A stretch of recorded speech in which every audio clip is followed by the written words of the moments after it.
Christine from Sacred Sounds Australia. Today we are looking at day 3 of our Lionsgate portal rituals, and this is about tuning back into your inner wisdom. Now, that may sound a little bit strange. Why were we tuned out of it? Well, I guess as life happens and we navigate our ways around this world and take different pathways, sometimes we do go a little bit astray. And very often, because there's so much noise in this world, we actually stop listening. There's so many voices, there's so much information coming at us that we land up tuning out of listening to our inner wisdom, because our inner wisdom is like a still, quiet voice. It is not the voice of reason that will go along the rabbit trail of making excuses for whatever it is that you want to do. It's that real still, it's a knowing more than hearing. And although you do hear, but sometimes it's so subtle, it's things you just know, and you're like, how do I know that? I shouldn't know that, but I just know that.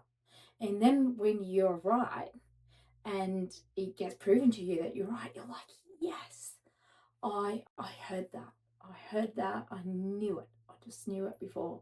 I could feel feel into it. So it's little wins when we know that we heard it before we saw it, that they're great, because they are like little breadcrumbs that show you the way home, basically, that guide and lead you all the time. It's not like full answers, it's like little snippets, and sometimes it can be in pictures, just colors, smells, a whole lot of things that just give you a sense of knowing that that is truth. So there is also a way for you to practice and just start to discern truth, but I will talk about that in another video.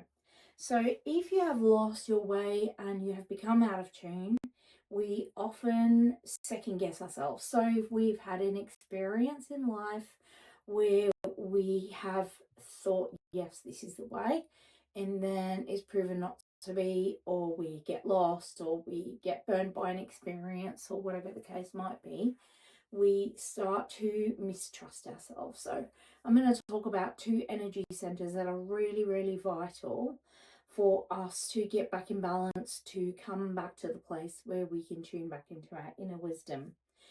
And so when trust is broken, we have to start with grounding. Now, in the little ritual guide for today, it talks about using Clary Sage. If you smell it, if you have some, it is very earthy, grounding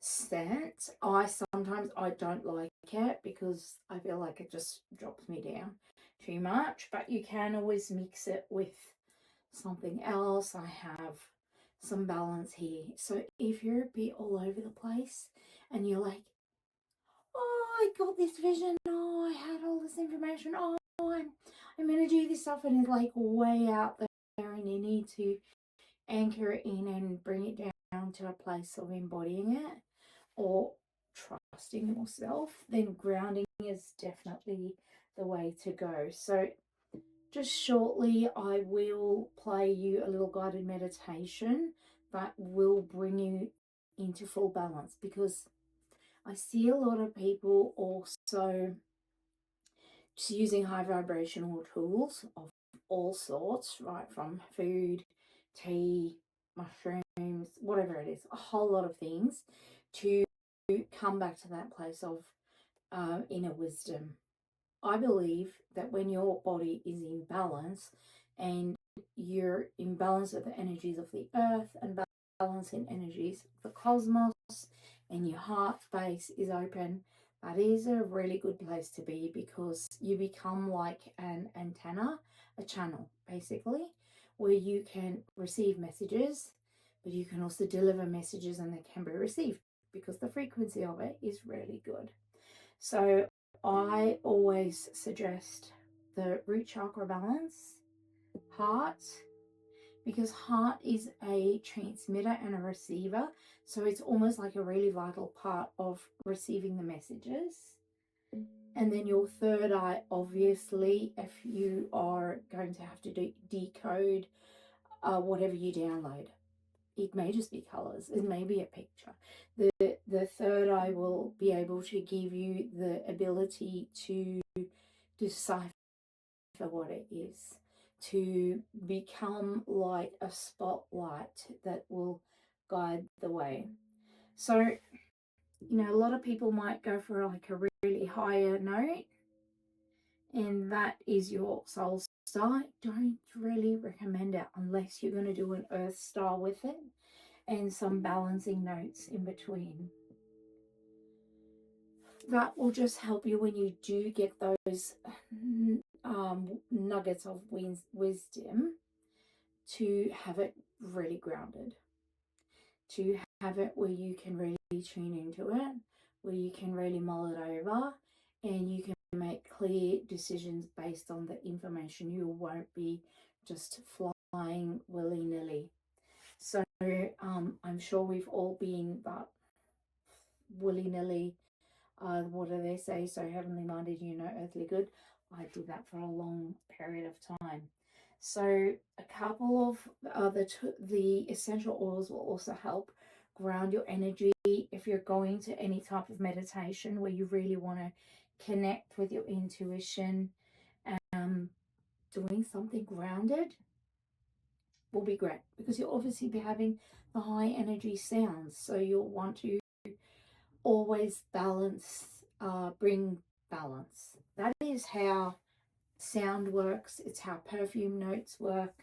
They always have like a base note, something that can hold all of the mid-range and top notes, so that it's not just like something really potent. It becomes something really beautiful and brings harmony and balance to your body. That's your body, your mind, your emotions, etc., etc. So another way to tune into your intuition is to use tuning forks, and I do have 2 crystal tuning forks here.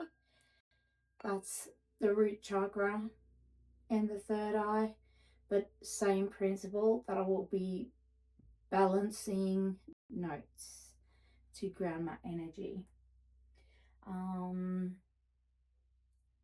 If you can also use crystals. I love celestine.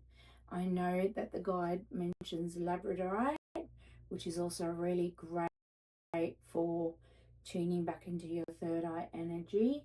But celestite, I actually use a pendulum too, and I normally keep it near that because my intention is to get wisdom from higher frequency beings, my higher self, my inner wisdom. So also you can just use a koshi chime if you want to spend time tuning into your inner wisdom and you can have some quiet time. You can use a chime to create a dedicated space. Right, I'm going to spend time tuning back into my inner wisdom. This is a grounding note, but another really cool idea is to figure out which element you are and which element grounds you, and then get an elemental koshi chime. So you can use that to just ground your energy, tune into your breath, spend some quiet time. You can also journal. Journaling is a really great way to tune back in, tune into your intuition, spend some quiet time, write what comes to you, and then you can either look at it that day or another time, but you might be amazed at the messages that you get. Pendulum is another way. If you've got to the place where you really don't trust the path that you've chosen, you get really confused, you've made some bad decisions maybe, you can use a pendulum, and I normally like to just tune into my biofield with it. So I'll just let it clear my energy, read my biofield. Then I usually ask a yes question and a no. Is my name Chrissy J? It's not my name. My real name is Christine. And so I easily get my yes or no. And then I might say, oh, I've got this new opportunity. Do I take it? Yes or no? And then look for a clear answer. And I'm not saying become totally dependent on the pendulum, or when you're really lost and you really can't decide, or you receive a message that's really way out there and you want to know if you can trust that that's truth. A pendulum resonates with truth. So I will also be doing a couple of videos on pendulum dowsing. I also use dowsing rods, so I always ask them, do I have permission to ask questions for direction, and get a yes, and then my no goes outwards.